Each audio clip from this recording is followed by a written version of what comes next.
wonder how that's going to sound. And welcome back to episode 3 of this little mini-series on how I write.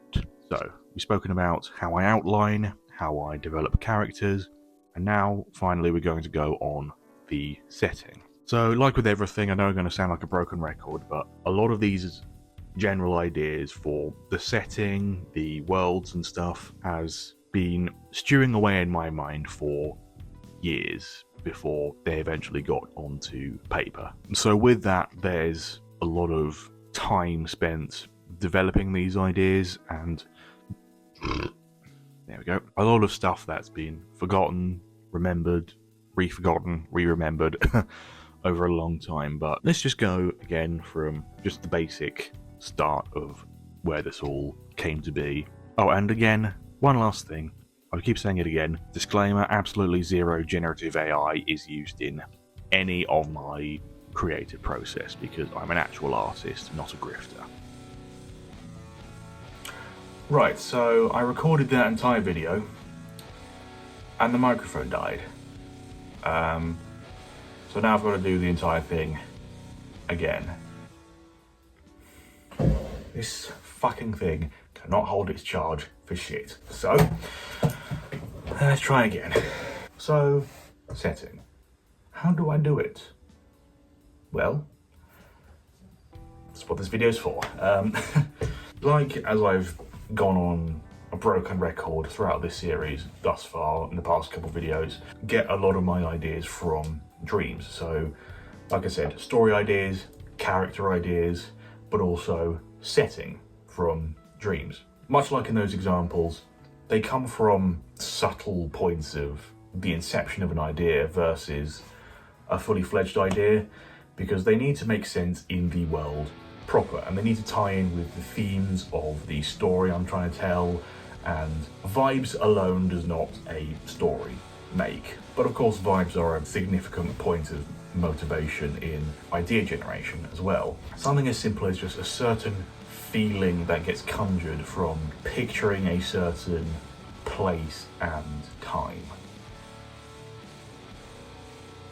Going into larger world building aspects on the side of things, every sort of road bump along the way of just, well, this needs to be justified, this needs to make sense, this needs to... I've managed to make things all tie in together, at least as best as I can. Mainly that's because what I wanted to do from the start was have the vast majority of these stories all take place in the same world, because I just sort of wanted that interconnectedness, and sort of like how Terry Pratchett did Discworld, is that there's many different stories taking place within this same world. Sometimes they follow the same characters, other times it's completely different characters. That's always something I wanted to do, but of course with that, the story itself has to make sense, and the actions and themes of those stories have to make sense within that world. So a lot of that was just codifying the magic system that I used, but also the world map and the world in general. So when it comes to creating countries, the vast majority of the stories that I have ideas I want to write take place in this one nation called Antropa. Antropa is, the best way I can describe it is, it's like the entire Anglosphere more or less rolled into one.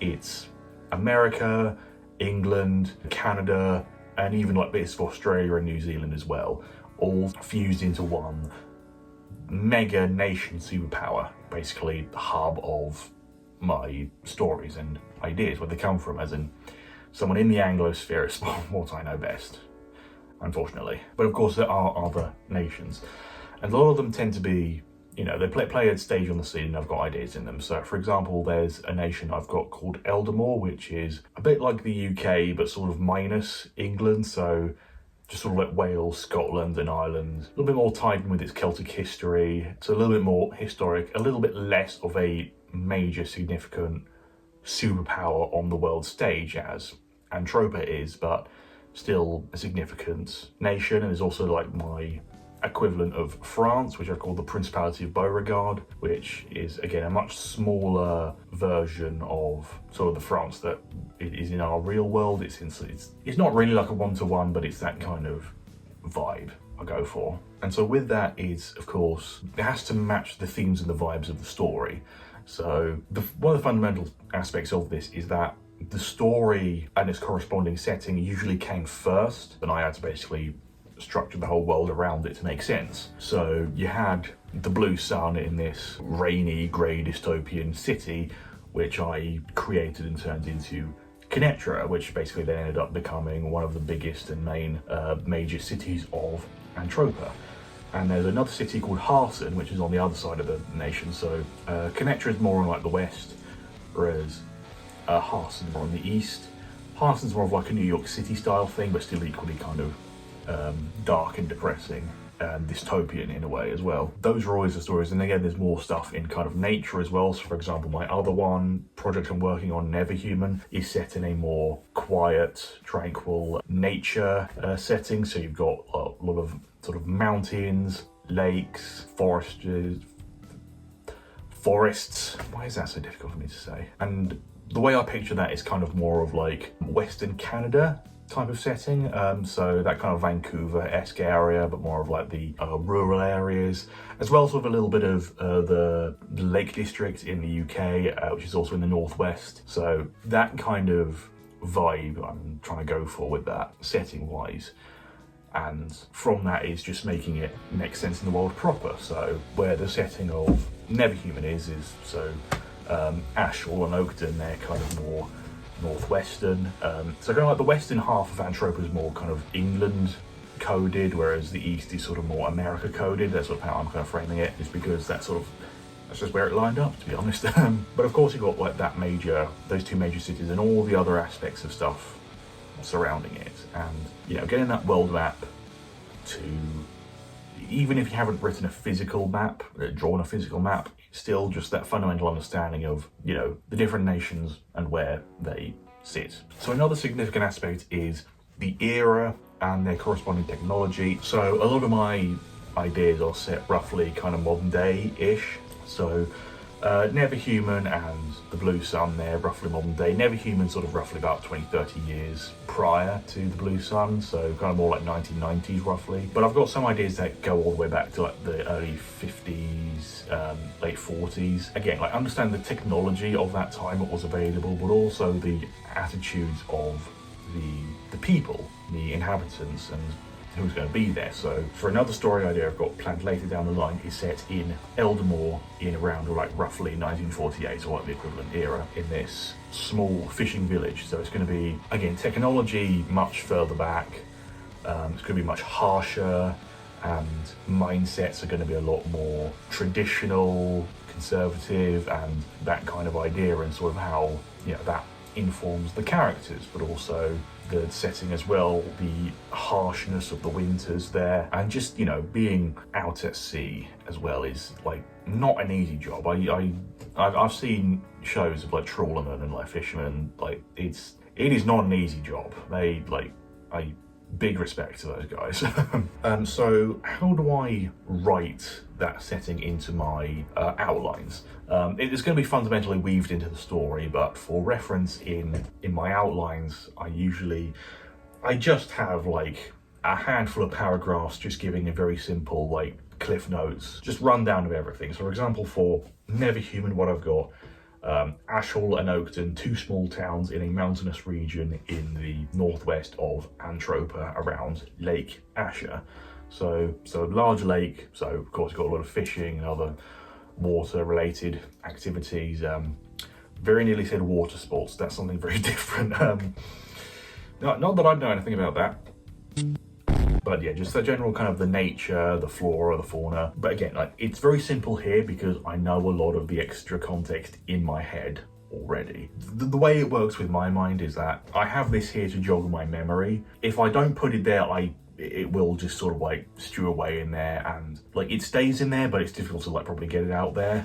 So I just need a reference and a structure to refer to, but also if I put it all on there, once it's out of my mind onto there, it is out of my mind, so I have more chance of like properly forgetting things. So it has to work in tandem. I have like a little reference just to jog the memory, and then all the extra context will, you know, fall into place within here, more or less. As a contrast to that, of course, there's the Blue Sun, which is set in Kennetra, which is a very dystopian, grey, rainy city. That seems to be kind of a theme of a lot of my stuff, a lot of grey, rainy stuff, but again, I do live in England, and when I'm recording this, we have just gotten out of a month-long stint of there was not a day where it didn't rain, I'm pretty sure, for a straight month, so I know it well. You got to get down to the minutiae, so there's the specific workplaces of the characters. So in The Blue Sun, there's the main character, at least at the beginning, his workplace, and from there, I really want to go into kind of the unpleasantness of poorly planned out workspaces, that kind of tired, off-white, overstimulating, although maybe that's just my autism speaking, but the kind of overstimulating, the fluorescent lights, the constant buzzing of electronics and the noise and the smells and everything. Whereas then oppose that to Never Human, the main characters work at a school, at a sort of high school college in this region. So the main character is a school counsellor, and his good friend is one of the lecturers at this college. So there's that side of things, and of course that sort of like high school, or like American high school adjacent vibe setting. The vast majority of us have been to, regular schools, as it were, so we kind of all mostly know what it's like. But even then as well, from movies as well, how it's depicted in there, it's always, there's plenty of material to refer to. Another one's example, like the Fisher one I was talking about earlier.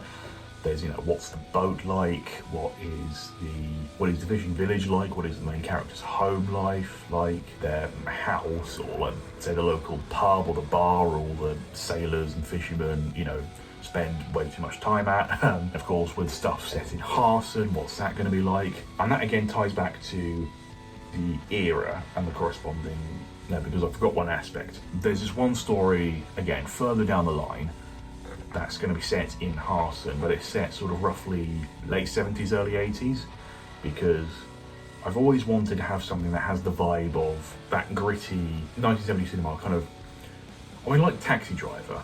I remember I saw that for the first time a while ago, and I was just enamoured by the setting of it, and like the darkness, the grittiness of it, just a vibe like that, but in a fantasy setting. So you've got wizards and magical warfare, and that kind of side of things, but in a Taxi Driver type setting. And so again, it goes back to technology, like the older cars, the older technology and older decor and that kind of stuff. So yeah, there's a lot of vibes that inform it, but again, vibes alone does not a story make, and you have to develop a story from there, make it all make sense, make it all mesh together. There's one last thing. As much as many people, myself included, hate to talk about politics, and that, at least real world politics, theorising fictional politics for my world has been surprisingly fun and engaging, and it's been a necessary aspect of it to really understand why the world is the way it is, and how to basically justify why the world is the way it is. That then justifies how certain characters act. So what I did a while ago was I wrote up an entire outline of the electoral history of Antropa. So if you want to pause and read any of that, and some of it may not make a lot of sense, but I mean, basically the numbers of the number of seats they won each election, the voting intentions may seem a little odd there, but trust me, it's justified in the stories, especially the later stuff. So like around the Blue Sun, the fact that the Libertarian Party has been in power for however many years informs a lot of why the world is the way it is there, and sort of the anger of like the main sort of POV character in the beginning sort of informs that. And again, with sort of how the characters act and behave, and the greater ripples of their actions in the world and how it affects the world. So if it's something a little bit more small, a little bit more personal, a little bit more contained in sort of their,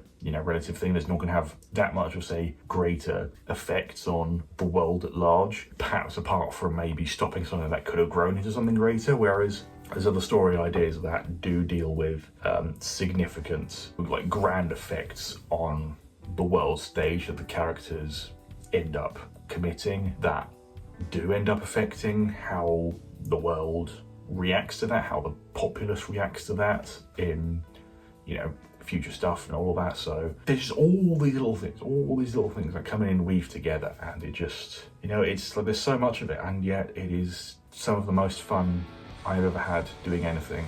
Just world building, it's great fun. But worlds alone do not make compelling stories, so well, let's hope my stories can live up to the fun I've had in writing them whenever they get made and published. And I hope you'll enjoy them too, as I hope you've enjoyed this video series on my creative output and processes and whatever. So yes, thanks very much for watching, and I'll see you in the next video. Goodbye, have a nice day, au revoir.